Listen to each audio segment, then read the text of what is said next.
Selamat datang di realitas. Masa-masa skripsi merupakan masa yang melelahkan. Bolak-balik bertemu dosen pembimbing, revisi, stres, bosan, semangat, stres lagi, bosan lagi, semangat lagi, hingga akhirnya lulus. Sewaktu aku di wisuda, ibu sampai menangis. Katanya, beliau terharu anak sulungnya sudah jadi sarjana. Ibu memang tidak pernah merasakan di wisuda. Hebatnya, perempuan tersebut berhasil membiayai anak-anaknya hingga selesai kuliah. Dulu saat sudah menggenggam gelar sarjana teknik informatika, muncul pertanyaan baru di benakku. Akan bekerja di mana? Setelah melamar ke sana kemari, aku diterima bekerja sebagai bagian dari tim marketing di sebuah perusahaan les. Hanya bertahan sebulan, aku pun keluar dan nekat melakukan hal yang paling kusukai, menulis. Kuniatkan dalam hatiku bahwa aku akan hidup dari dan untuk menulis. Meski hal tersebut sempat membuat ayahku murka. Setelah itu muncul babak baru dalam hidupku.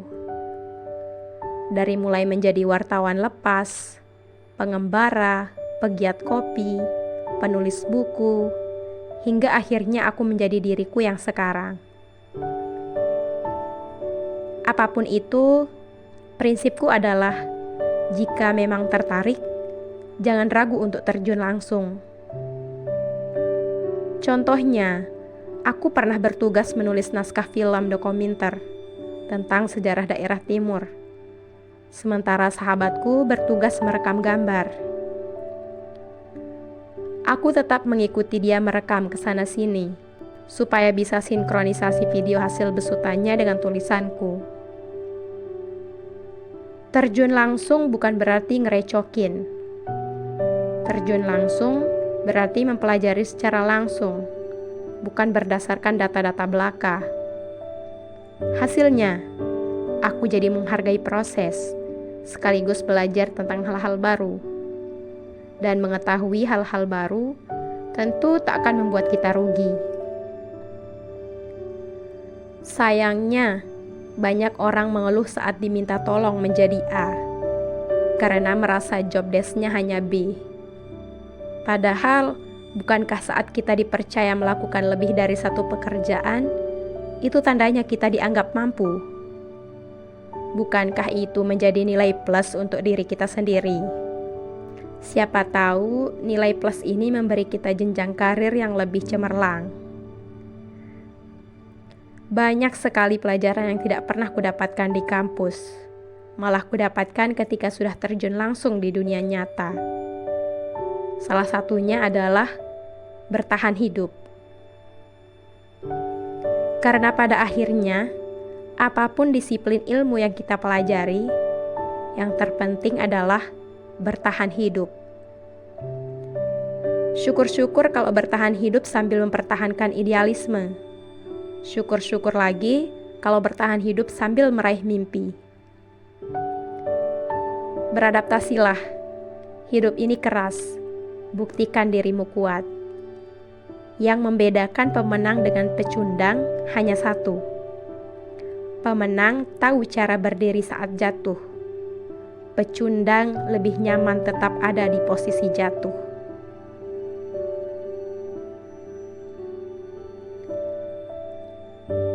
Baru saja akan kulangkahkan kaki keluar dari rumah. Tetes demi tetes hujan jatuh dari langit. Langsung saja hatiku kesal. Padahal aku sudah membuat janji dengan beberapa kawan untuk bertemu di luar. Kalau begini, siapa yang harus kusalahkan? Sambil mendengus, aku bertunduk di garasi rumah dan mengutuk keadaan. Sejak kapan kita menjadi pembenci hujan? Apakah sejak kita terlalu sibuk dengan urusan duniawi? Ataukah sejak kota yang kita tempati mengenal banjir? Betapa lucunya kita yang terlampau sering menyalahkan hujan atas terhambatnya kegiatan kita. Padahal manusia punya hal canggih yang disebut dengan payung dan jas hujan. Dan soal banjir, apakah memang benar hujan yang salah? Ataukah karena manusianya yang hobi sembarangan buang sampah? Hujan makin deras menyambangi bumi. Kapan terakhir kali kita bersendau gurau di bawah hujan? Kapan terakhir kali kita tertawa riang tanpa peduli bagaimana rupa dan kesehatan kita setelah basah kuyup? Kapan terakhir kali kita duduk diam dan mengulang kenangan yang menyelinap dari balik hujan? Kapan terakhir kali kita menyampaikan kerinduan pada rinainya? Hujan tidak pernah turun dengan maksud yang buruk. Waktu dan keadaanlah yang membuatnya terasa buruk. Bukankah cinta juga begitu? Hujan tiba di bulirnya yang terakhir. Aku melangkahkan kaki. Aku melangkah pergi. Kulihat kolom chat. Ternyata kawan-kawan yang lain pun terjebak hujan dalam perjalanan.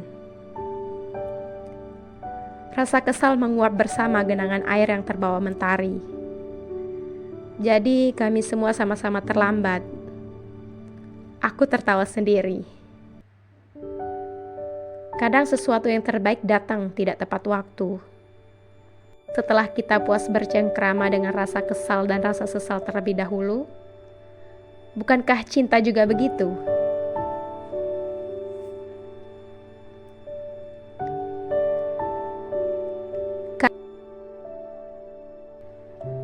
Karena harus mencari dokumen lama, aku terpaksa bergelut dengan debu di gudang.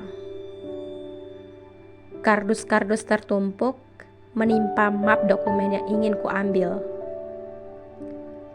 Pandanganku tiba-tiba terkunci pada salah satu buah kardus berwarna hijau muda. Ku tarik kardus tersebut, lalu ku bersihkan debu yang menyelimutinya. Sambil terduduk, ku buka kardus itu. Tampak benda-benda pemberian mantan tertata rapi di dalamnya. Dari mulai foto, mixtape, sampai buku harian tempat kami menuangkan keluh kesah, ku keluarkan satu persatu. Lucu. Rasa sakitnya sudah tidak ada lagi. Yang ada hanyalah sebuah rasa aneh di dada. Mengetahui bahwa seseorang yang dulu kita agung-agungkan seketika saja menyakiti kita dan memaksa kita melangkah sendirian. Perlu kuakui, hal tersebut pernah membuatku sebegitu galaunya. Sampai-sampai menciptakan lusinan puisi yang menyatakan bahwa tanpa dia, aku takkan tahu caranya melangkah. Padahal, hari ini aku bisa melangkah lagi tanpa dia. Tentu saja ada sebuah proses yang kualami hingga aku bisa berdamai dengan masa lalu. Salah satu prosesnya adalah saat aku kebingungan harus melakukan apa pada benda-benda peninggalan si mantan yang masih tertata di kamarku. Hendak memulangkan, tapi semua akun media sosialku diblok. Jadi sulit menghubungi. Lagi pula, kekanakan sekali mengembalikan barang-barang yang padahal tidak ia minta. Akhirnya, kumasukkan kembali benda-benda yang berhubungan dengan si dia ke dalam kardus. Lalu kusimpan di gudang, bersamaan dengan benda-benda tak terpakai lainnya. Loh, kenapa tidak dibuang saja sekalian? Begini-begini, dengan membuang benda pemberian apapun dari si dia, karena takut mengingat kembali masa lalu, kita tidak sedang mengikhlaskan, kita cuma sedang melupakan. Dua hal tersebut memang mirip, tapi sebetulnya berbeda. Hidup akan mengajarkan kita banyak hal, dengan cara yang paling baik atau yang paling buruk. Seseorang yang paling kita cintai sekali bisa menjadi seseorang yang paling kita benci. Seseorang yang paling kita benci seketika bisa menjadi sumber inspirasi. Inspirasi seketika bisa menjadi karya, dan karya seketika bisa dikenal masyarakat luas. Kita harus siap dengan semua itu, karena dengan cara yang misterius pula, hidup akan menyembuhkan luka dalam hati kita.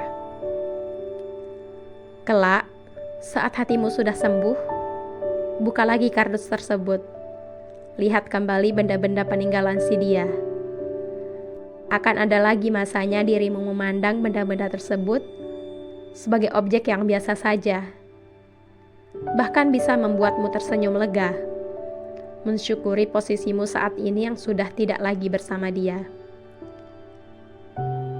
Ketahuilah, dia adalah guru kehidupan.